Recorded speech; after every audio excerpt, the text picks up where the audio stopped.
people or diplomatically say it's not hybrid versus EVs, but it's hybrid and EVs. But let's be honest, it is hybrid versus EVs because promoting hybrids will slow down the adoption of EVs. There's no doubt about that. Now, barring Tata Motors, I guess literally everyone, Tata Motors and Stellantis, literally every vehicle maker in the Indian context have started working on hybrid solution. This combination of still a little bit of ICE, which is the hybrid and the flex fuel, I think that to me makes a lot of sense, that finally if you want to give some benefit, give it to a flex fuel hybrid. Sometimes it also appears that, when we push towards EVs, we're actually playing it in the hands of Chinese. Till the time we have our own local value chain ecosystem that's established. 1.2 naturally aspirated, 1.5 naturally aspirated. You have these in your portfolio. It's the best fit for a hybrid solution.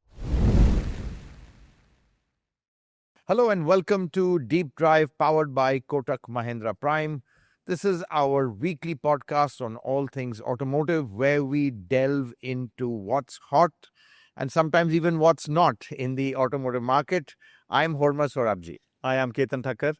And this week, Ketan, our topic is hybrids. I think a lot of talk around hybrids. Again, I think it's coming up to the fore as we find that I think hybrids, I would say, are being looked at seriously by policymakers, governments, state governments. And I think really this whole debate of whether you should push hybrids or not, what it means for the customer and what it means for the auto manufacturer. So I think let's kick off with, where hybrids were really I remember a couple of years back, it was seen as a transitional technology.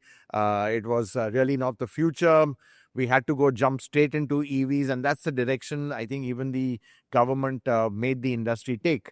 Though there were just a handful of hybrid players, basically Suzuki and Toyota, and they still are, kind of beating the hybrid drum. But I think it's now no longer falling on deaf ears. I think, they're in the corridors of power. I think the hybrid is resonating over there. So clearly we've seen that in some states which have given benefits to hybrids really quite recently. Absolutely, Hormazd. I mean, one thing is clear that the path towards complete electrification is not going to be as fast as one was anticipating.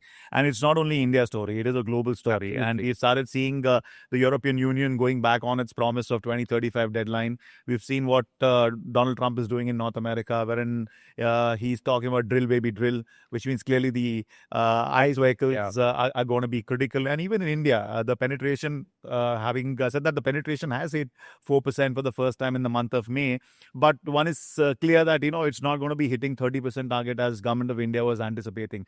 There are multiple issues there, and that we'll discuss as we speak along. But clearly, and that is something that the policy makers have seen. But it's interesting, they've certain states have given some huge benefits to hybrids, and you've got the list. I mean, road tax in a lot of states is somewhere comparable even with EVs. Absolutely, Hormazd. I mean, in the state of Uttar Pradesh, the road tax is similar for EVs as well as hybrid. Same is the case in Delhi. In Haryana, the road tax on strong hybrid is about 25% when compared to 75% for EVs. In Rajasthan, again, the road tax is 25% as against 100% for EVs. Chandigarh, Chhattisgarh. You're talking about exemption here. Reduction. Yeah, exemption. This is exemption. Yeah. So you are seeing that, the hybrid. Some states there's absolutely road tax 100%, and in some there's it's just 25%. And along with that, there are certain states who are actually even giving additional cash subsidy. So along with the exemption on road tax, there's also benefit given for cleaner technologies. Yeah. And just a few days back, there was a report in one of the leading newspapers saying that PMO views anything that cleans up the environment as a green technology. And by that, the policymaker or the PMO's office meant anything beyond EV, be it a CNG, ethanol, hybrid, they see it with a similar lens. So clearly one is seeing that the multi-pathway, as the Japanese car makers have been propagating for the last several years. Basically just Toyota and Suzuki. Toyota and Suzuki. Yeah. I mean, that multi-pathway, the realization towards multi-pathway is also seen at the government corridors. Yeah, that's right. And I think, I'm just trying to think what's kind of had this change of mindset, though we've not really seen anything tangible at a central level. I mean, GST, there's been no benefit in that. There are always these rumors and murmurs there might be, and this big fight to reduce the GST on hybrids. In a way, makes logical sense from an environmental perspective. But I think the sense I get is going forward, a couple of things. As you said, EV penetration is not as strong as we expected it globally and even over here. And I'll tell you, my view over here is that the charging network, it just is not keeping pace with, let's say the growth in EVs. And I mean, just to give you an example, recently our team did a drive from, Mumbai all the way to Ladakh. And the kind of nightmares they had with public charging was crazy. They were just lucky that what we had was the EQS 450, the SUV. It had just such phenomenal range that they could go literally sometimes 600 kilometers, on one charge. But, this is a Crop Plus SUV. How many can afford that? The big batteries, over 100 kilowatt hours. So really, everyone can't, have these kind of cars. Yeah, I read what will happen to a 30 kilowatt hour battery. Absolutely, and, car with less efficiency. So it is really a challenge. I mean, can you imagine right now in Leh, there is absolutely no working public fast DC charger. Yeah. So they had to charge on a 15 amp plug, which is crazy. So I think a long way to go before, let's say you get the comfort and confidence in public charging. That I think is inhibiting, EV growth. But at the same time, in a hybrid, you don't have to worry about that at all. And that really is the beauty of a hybrid. But Ketan, I think that's one part of it. I think what I understand is that, I don't know if there's a rethink right now, because what we've seen is that we are very vulnerable to gaps in our supply chain. Absolutely. We saw that first with the semiconductors. So what happened, that was a global issue. Yes. We are seeing that now with the rare earth magnets. Again, totally dependent on China. And if they can, really put the squeeze on rare earth magnets, what next? Could it be lithium? Absolutely. And again, we are dependent on the Chinese for batteries. All the top manufacturers, Tata, Maruti, Mahindra, all dependent on Chinese suppliers, battery suppliers. And, really, it's put us in a very vulnerable position. And coming again, energy security. And again, the government has a big concern. 80% of our crude is imported. Absolutely. Again, a huge dependency, which we are not self-sufficient. Sense I get is, eventually a hybrid with flex fuel could be the way forward. It really kind of secures a lot of issues. Of course, you still need batteries, but much smaller batteries. So the requirement of lithium is much less. Rare earth magnets, you definitely need. That's a separate topic altogether. When that's going to be resolved or how it's going to be resolved, very, very worrying for the country and even the Indian government. And of course, ethanol as a substitute for crude, which is making sense. So again, a lot of, I think reasons for, let's say, to look at hybrids and which can, kind of, let's say, be go along with ethanol as a powertrain. So flex fuel hybrid is making a lot of sense in the future. And I think, subsidies for that can be something that can be looked at. Absolutely. That's logical. And with the kind of fuel efficiency that you'll get and the dependency will be so much local that you're going to be generating that ethanol from local produce. And there is an enabling environment being created for E20 and it'll further go up to E85. That's right. So, honestly, even from a CO2 perspective, whilst the problem with going on higher ethanol is that you lose efficiency. And that's why, again, a hybrid offsets that loss of efficiency. You lose about 25-30% on fuel efficiency. Yeah. That's a lot, and that could impact a customer. And the way to claw that efficiency back is with a hybrid system. Yeah.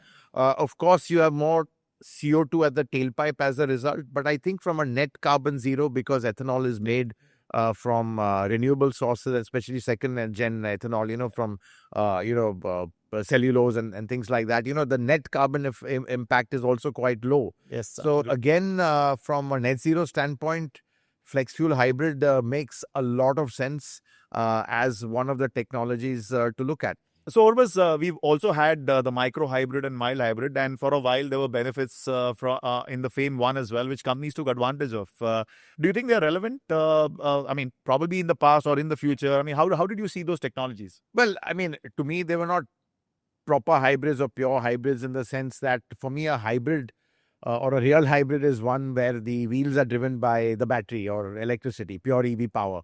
So, but I think these were just, assist to the engine. And as you said in FAME 1, they got benefit.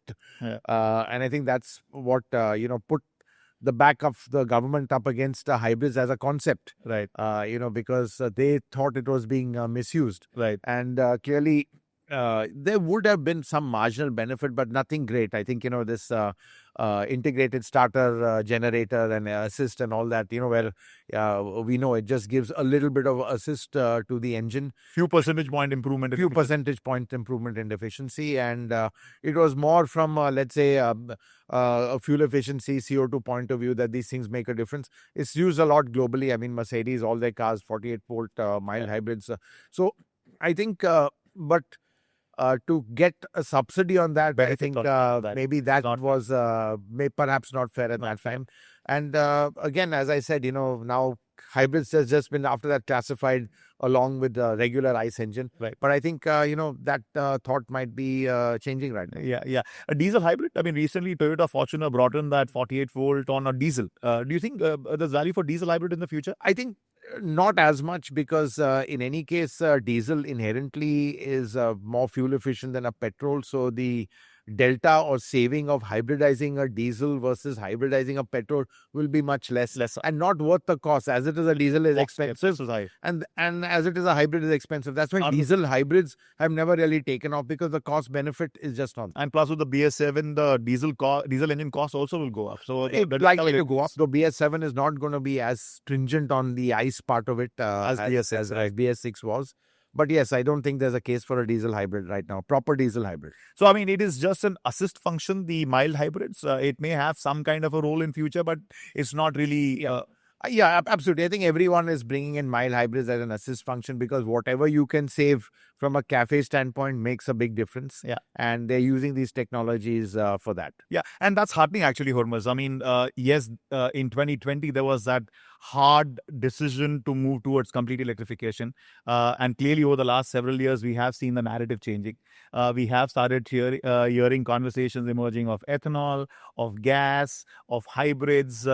And I mean, and clearly, India cannot be distinct from how the world is moving. And even in Europe, we've seen the move towards strong hybrid in a very significant way. Clearly, with the emission standard that is expected in the future. I mean, how else will you meet the CAFE norms as well? Yeah, but I think the big challenge is in this transition is the resources needed. And to be honest, putting taking the side of EVs. I mean, people or diplomatically say it's not hybrid versus EVs, but it's hybrid and EVs. But let's be honest, it is hybrid versus EVs, because promoting hybrids will slow down the adoption of EVs. There's no doubt about that. Absolutely. So I think that we can't get away from. But again, I mean, you look at it from some of the OEMs' point of view.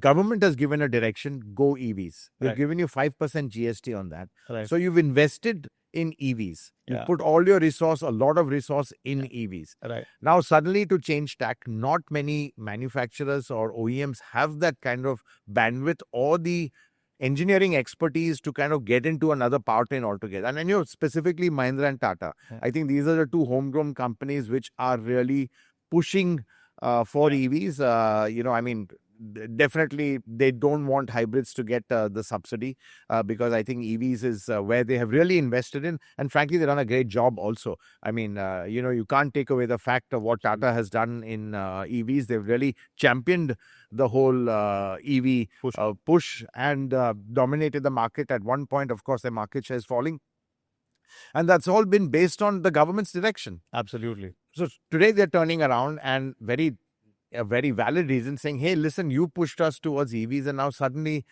you're looking at other powertrains. Because, as I said, not every company has that resource to kind of, invest in multiple powertrains. So I think there is a point of view over there. Right.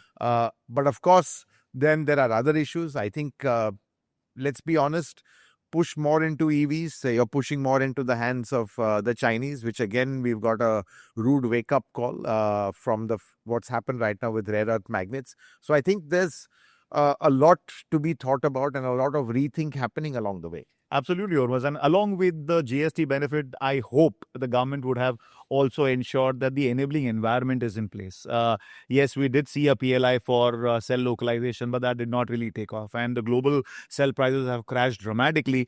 It actually doesn't make sense for a local cell manufacturer to produce because it's punitive. In fact, they'll pay out of their pocket for the vehicle makers to actually use local cells. So, I mean, can they relook at the PLI scheme? Can they relook at how cell can be localized? Infrastructure is something that you mentioned. That's right. But again, you're talking about cell, you're talking about the technology. I mean, it's largely from the Chinese. Yes, you've got, Korean suppliers as well. And a lot of the Korean brands are using them more on the NMC side. Yeah. But it's not really as competitive as what the Chinese can offer in terms of cost, efficiency, all that. So I think, if you want to be competitive, it's got to be a Chinese supplier, not just in cells, but in so many other parts of the supply chain. But getting self-reliant also, Hormazd, will be critical, isn't it? It will. You have to get self-reliant, but it's really a long journey. I mean, it's going to take decades, and by then even China will have gone ahead. So it's a tough situation. But I think the self-reliance, at least on this combination of still a little bit of ICE, which is the hybrid and the flex fuel. I think that to me makes a lot of sense. That finally, if you want to give some benefit, give it to a flex fuel hybrid, right? Because you really then are addressing the major issue. CO2 imports, local sourcing, exactly. So I think that's really what makes sense. Still some time away. I think there is a roadmap to go towards E85 and more. Right now we are at E20, already gone along that way. But so I think that's I think that could be one direction. And I think, Ketan, a lot of OEMs have realized that all these technologies, you need to have them. It's more like insurance in your back pocket. Absolutely.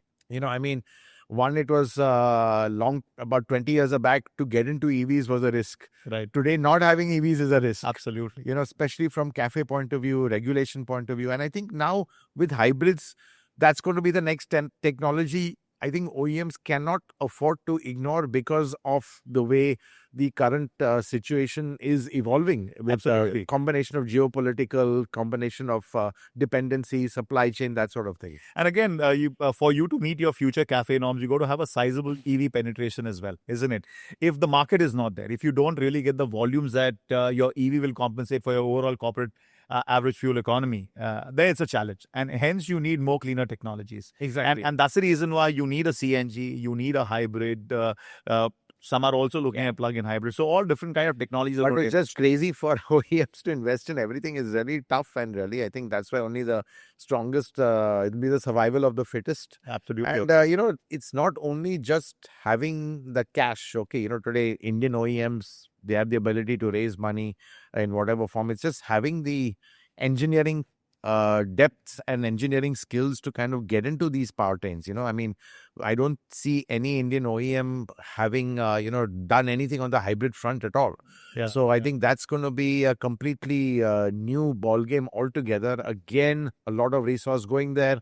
Engineering resource, whether it's people, manpower, whatever, is very, very finite. Even the supplier base is really not very strong. So I think this whole now hybrid direction is would be a big challenge. But I think everyone is on the bandwagon right now, though they don't publicly admit it. So Ketan, I think here we can spill some of the beans. Yes, absolutely, Hormazd. So clearly, even as there are certain models and direction that each individual companies have looked at, but they've realized that if the EV penetration is not going to rise, they clearly need to have an alternative which will make them competitive in the marketplace. And now, barring Tata Motors, I guess literally everyone, Tata Motors and Stellantis, literally every vehicle maker in the Indian context have started working on hybrid solution. Right. Let's talk of Maruti Suzuki. Let's talk of Maruti, because we know what they're doing. They're the ones pushing hybrid a lot. Yes. So I think we've done this on our first podcast, the series hybrid with the 1.2. In fact, we'll come to why 1.2 3-cylinder is actually an ideal engine for, let's say, running a range extender or a hybrid, which acts as a generator. I think Maruti are progressing, but Ketan, from what I understand, they are facing problems on the smaller cars because packaging a 1.2, the Z12V, which Right. is their engine, and hybrid and an electric motor is proving a challenge. Absolutely. So from what I understand right now, it's just the Fronks, Yes. which I think has been pushed forward by Another year. almost a year, Yeah. facing delays over there. Yeah. And I think then the rest of the vehicles going down, whether it's Swift or, the Yeah. smaller ones, there are technical challenges, what I hear, Very and then they're not challenges. getting the economies of scale. So if Right. they don't have, the technology across a lot of products to give them the scale benefits, what will the cost impact be on the Fronx hybrid? So I think it's still, Any challenge. I think a big challenge for Maruti, not as simple as what we thought it would be earlier. The Absolutely. concept was great, Yes. doing range extenders. The best form. I think now everyone's jumped on the range extender wagon as well. Yes, Hormazd, you're right. So with Maruti, we're going to see what? A range extender, strong hybrid, and I think even in the past, Strong hybrids we've seen that with the Grand Vitara. That's Toyota technology as it's used. yes. Yeah. And the head of the company, the MD of the company, Takeuchi-san, he's in fact even mentioned that plug-in hybrids actually make sense in the future. I know you have a specific view about plug-in hybrids. Yeah, I'm not a fan of plug-in hybrids. Firstly, I think it'll be misused because there have been cases in the UK where people have used plug-in hybrids and not even taken the electric cable out of the packing case. So, they're not even plugged in even once. I mean, they have the convenience of just running it on fuel. They know they won't get stuck. Still, you get a benefit on that. Yeah. And I think they're quite expensive. You'll need a bigger battery to really, Have a longer range. to have a longer range and get the benefit. And frankly, I mean, it's just from a cost perspective, it just doesn't make sense. Doesn't make sense. And then to ask for a subsidy on that, I'm not sure. Yeah, I agree with you. I agree with you, Hormazd. So you're talking about Maruti. I mean, let's move to Hyundai. They've kind of officially confirmed that they're going to be coming out with the hybrids, and you're going to see hybrid drive from your mid-size SUV to large SUV. Mahindra and Mahindra, they are working on. Yeah, and I think it's important that Hyundai even have a 1.2 petrol, which they are going to use as a base for the hybrid. We'll come back to the 1.2 3-cylinder. Yes. Why that really is a sweet spot or really an ideal powertrain for running a range extender. Yes, sure, Hormazd. So if I could just, let you know about which are the vehicle makers and what they are up to. So we understand that Mahindra and Mahindra is working on a 3XO hybrid, and it is going to be a strong hybrid. And it is also at a very last leg of finalizing hybrid on its XCV9E. Right. And almost on the last leg of having a range extender even on the BE6. Right. So clearly Mahindra, even as, it is pushing ahead on the EV bandwagon, but clearly the company realizes that if tomorrow the penetration were to be low and there are more takers from the rivals in the strong hybrid category, it also helps them on their CAFE score. So they are moving towards hybrid solution. And they desperately need a CAFE score because those big diesel engines 30% of their sales. Yeah, a big penalty over there. But I think on Mahindra, the sense I would get the most logical, product to be the first hybrid would be the 9E. 9E, yeah. For multiple reasons, because the delta in fuel consumption would be huge if there was a combustion version of that. Plus, I think even in terms of cost, at that kind of price bracket, the delta between it would be a lot less. Yes. So I think it makes. I think the 9E to me will be the first one. I don't know what they'll call it. They'll call it something else. Right. But I think that product or that segment would be the first for hybridization.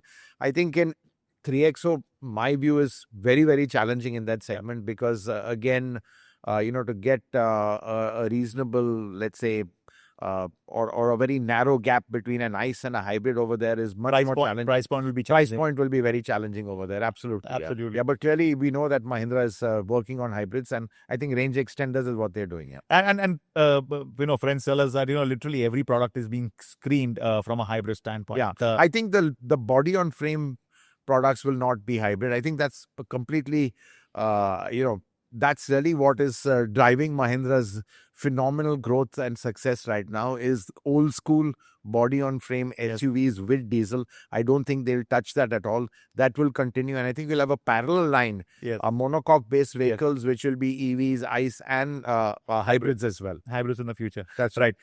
Talking about Tata Motors, Hormazd, company has been very vocal and reiterating it time and again that future is electric, and we got to move in the on the electric front. And frankly, I don't blame them, because they really took up the cudgels, the challenge, where the government put them in the directions, and they were the pioneers in that. And now suddenly to get this feeling that, okay, but, there are other technologies out there. I can understand. So I think they've been so focused on that.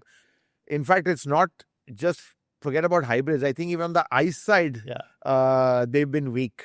And, they've been, because of their absolute focus on the EV side. So I think Tata Motors is quite vulnerable that way. But, I mean, Punch or Punch have a hybrid system, and it's a taco company. So maybe you never know. You're right. Could come out of there. I mean, the discussions have always taken place, and it's a matter of time as to when does company actually reignite the conversation and look at a potential solution. But so far, they're staying the course of EVs. But if majority of the market is going to move in that direction, Tata Motors may be compelled to. I think, honestly, Ketan, I think they must be already planning about it. I mean, we saw in their investor presentation or investor day, 35,000 crores investing. I think I'm sure there are hybrids somewhere in there as one of the powertrains. We don't know exactly, but I think, as you're right, I think others are way ahead in this race. Absolutely. And, that I think Tata Motors, anything with ICE, will have a lot of catching up to do. Absolutely. Then let's moving on to Kia. Kia has a Seltos hybrid coming. Kia has Sorento hybrid coming. These are the two major product action that one can expect from Kia in the next 2 to 3 years. And you expect Hyundai to come out with the really solid Hyundai Motor Group to come out with a solid. That's the advantage they have. They'll have the powertrain for both brands to use. Absolutely. And this is something that the global management, in fact, informed their investors earlier in the year that there's going to be a Seltos hybrid coming. So clearly, Hyundai Motor Group is committing itself to hybrid. Toyota, again, the big boy in the hybrid race, they are going big time in localization. And with the Aurangabad facility and the new platform that is going to come out of Aurangabad, that again is going to have a whole host of cleaner solution. And they've got a global platform 60PL which they're coming out. Yes. And that'll have all kind of cleaner alternatives that'll emerge from that factory. That platform is still getting developed for the Indian market, and more products are being conceptualized. We'll get more details on the company as time goes by.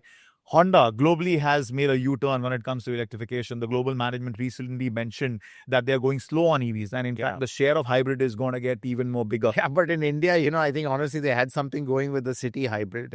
One of the pioneers in that. But I think... unfortunately, they didn't localize. They always get their timing wrong. Whether it's launching their diesel engines when diesel was losing favor, or hybrids when hybrids were not in favor, and now getting out of it, going EVs. So I don't know what's happening at Honda. Now, it's really sad. Some of their vendor friends actually tell me, somehow we discuss Honda as always late Honda. When it comes to diesel, when it comes to sub 4 meter, when it comes to SUVs. Now EVs again. So I mean, but the good part is that they're going to localize hybrid, and it is going to be across their portfolio. And I'm really looking forward to the new gen City with the hybrid solution, because the previous one was fantastic. But 4 lakhs. Expensive. That's right. I mean, I'm just hoping with the localized solution, it'll be a lot more accessible. A Honda fan always. I would look forward to a sedan Honda eventually in hybrid Honda City. That's something that I would look forward to.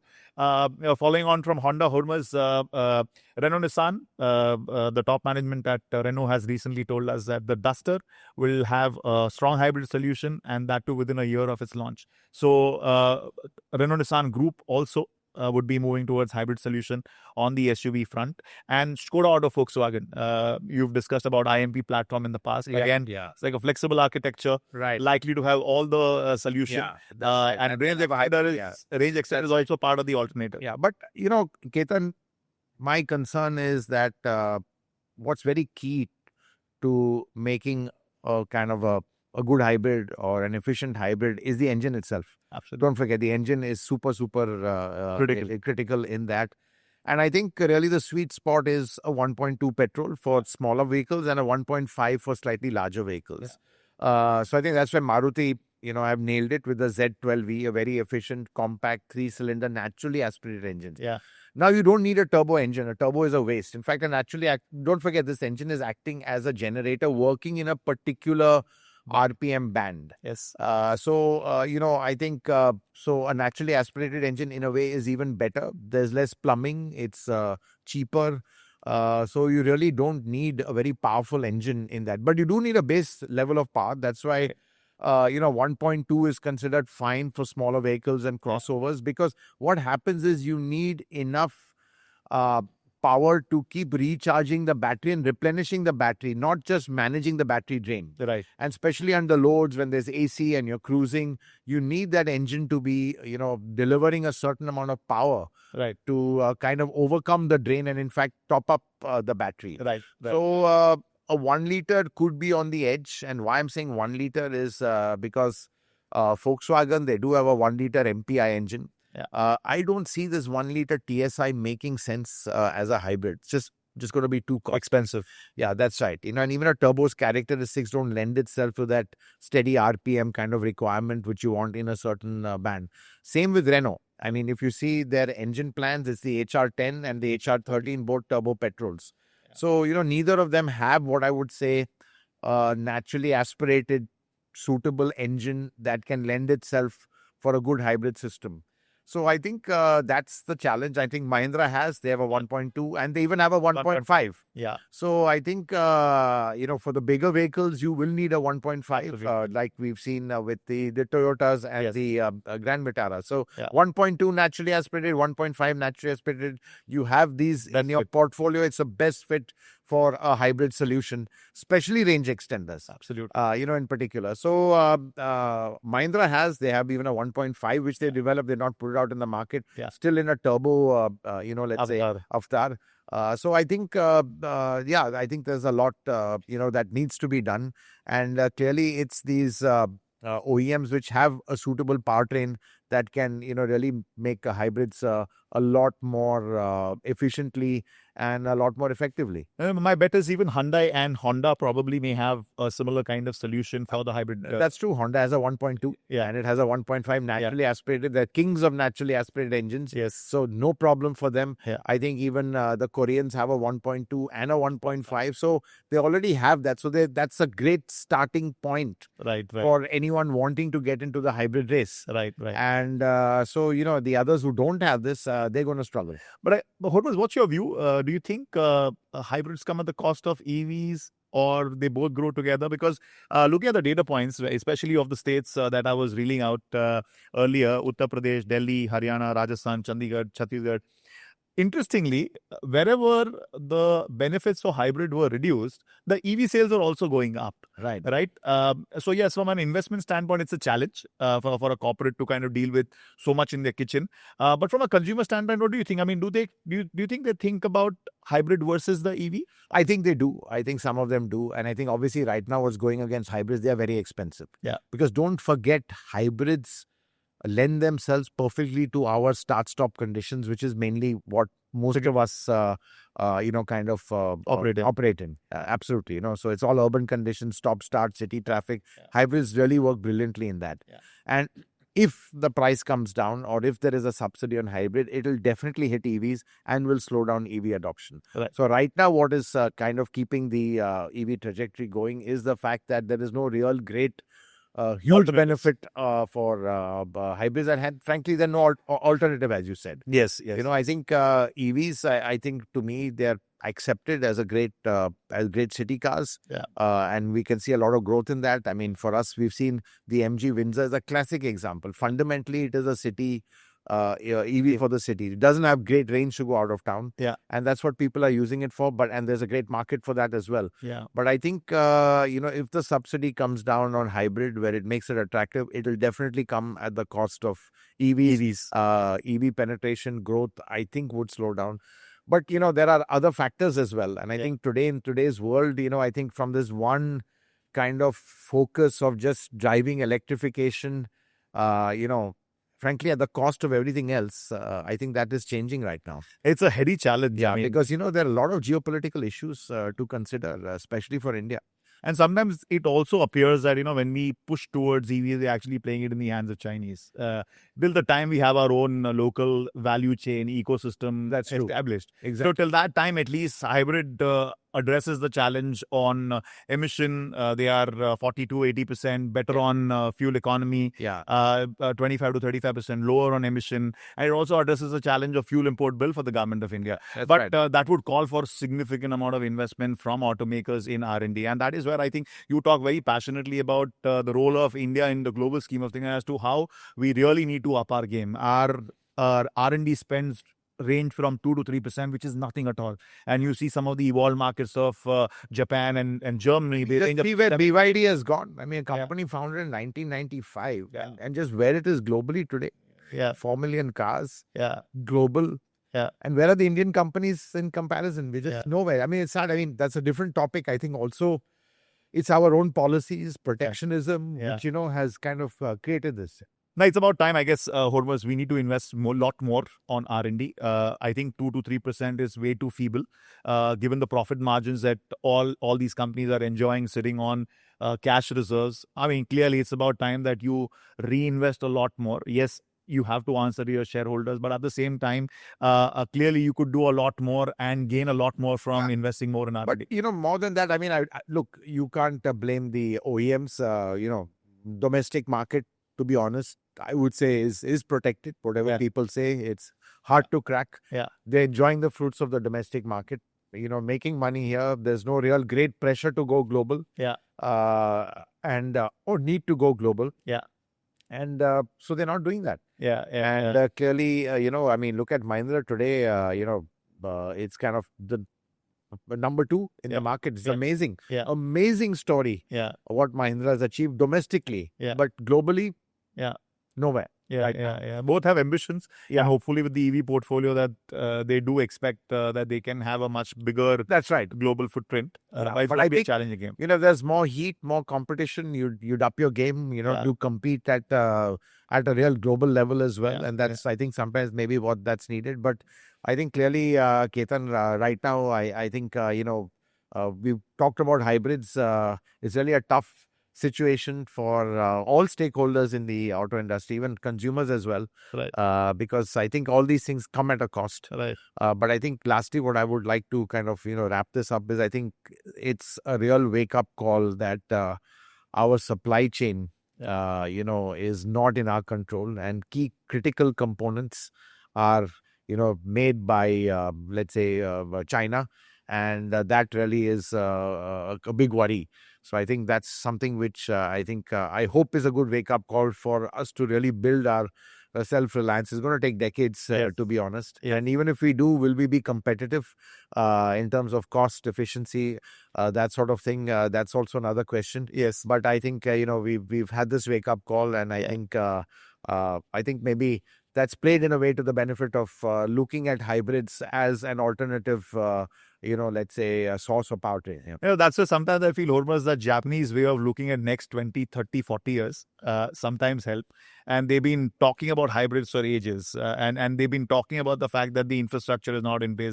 They've been talking about the fact that the cost structure is not in place. And even from an environment point of view, to be honest, we've had this blinkered view that EVs is the only way. Eventually, it's the only way. But until we get to renewable energy sources, hybrids have, let's say, even from an overall CO2 impact, they sometimes can be better.